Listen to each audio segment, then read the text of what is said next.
Taxi में बैठता हूं तो ऐसी समझने की कोशिश करता हूं।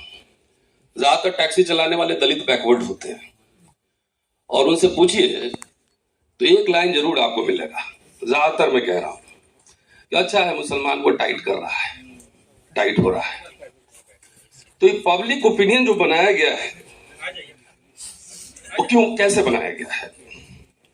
आरएसएस के इतिहास को जो जानते हैं, मैं पढ़ता हूं, आज मैं अंबेडकर की communal deadlock and it's solution पढ़ रहा था कि आरएसएस के इतिहास को जो जानता है, जो बंच ऑफ थॉट पढ़ा होगा, तो मुसलमानों से इनकी कितनी मोहब्बत है वो सब जानते हैं। और वो मोहब्बत इसलिए है कि 672 साल आपने उनसे दरबारी कराई और बिरयानी खिलाई, इसलिए ये नफरत है। ईसाइयों से इसलिए नफरत है कि पहली बार इक्वलिटी बिफोर लॉ अंग्रेजों के जमाने में आया, स्कूल खोले, इंस्टीट्यूशन खोला, और एक अपराध के लिए 70 आएगा, कभी कुछ और आएगा, अभी वक्फ बोर्ड है, और ये खत्म होगा तो अगला आएगा, वो भी मैं बता देता हूं। अगला आएगा झटका बनाम हलाल। झटका बनाम चल रहा है, अंदर चल रहा, अंडर करंट है।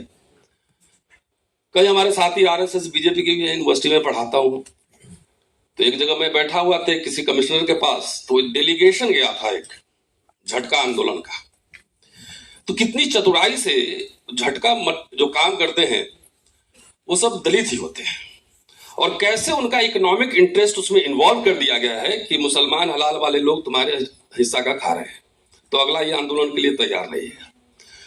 तो पब्लिक ओपिनियन बनाने में हमने आपने कहां चूक की, ये सोचने का विषय है। और मैं अंबेडकर को ही कोट करके अपनी बात खत्म करूंगा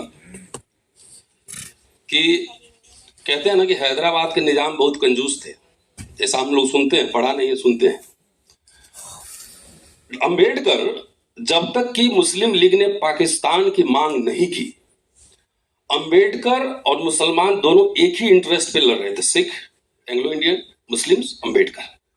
पूरे अंबेडकर की जिंदगी इस बात में लग गई कि we are minority in national life.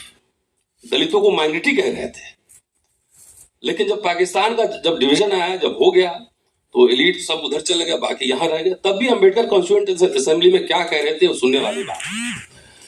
तो अंबेडकर को सेकंड गोल्ड में सम्मेलन में जाने के लिए राउंड टेबल कॉन्फ्रेंस ने हैदराबाद के निजाम ने स्पॉन्सर किया था। और वक्फ का कानून जो लाया गया है, इससे पहले सीए कानून लाया गया, और उत्तर प्रदेश के जो सबसे बड़े कारण है वो मुसलमान है। और ये कोई पहली बार नहीं हो रहा है।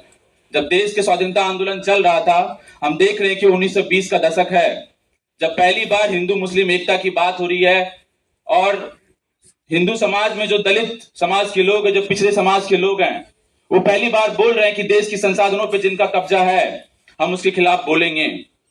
तो उस हिंदू समाज के एक संभ्रांत वर्ग, हिंदू समाज के जो उच्च वर्ग है, उनको लगा कि अब तो हमारे संसाधनों पे एक बड़ा अटैक होगा, तो उनके सामने एक वर्ग खड़ा कर दिया गया, और वो वर्ग था मुसलमान वर्ग, कि आपके सारे संसाधनों, आपकी सारी समस्याओं का जड़ कोई है तो वो मुसलमान वर्ग है। लेकिन देश के स्वाधीनता आंदोलन ने जिस तरीके से दिखाया, देश में आजादी होने के बाद भी अलग अलग तरीके से इस समाज के हर एक वर्ग ने उस आंदोलन को, विरासत को जिंदा रखा, और हमेशा उस सरकार को बताया जो इस देश में अलग अलग तरीके से लोगों को बांटने की कोशिश किए।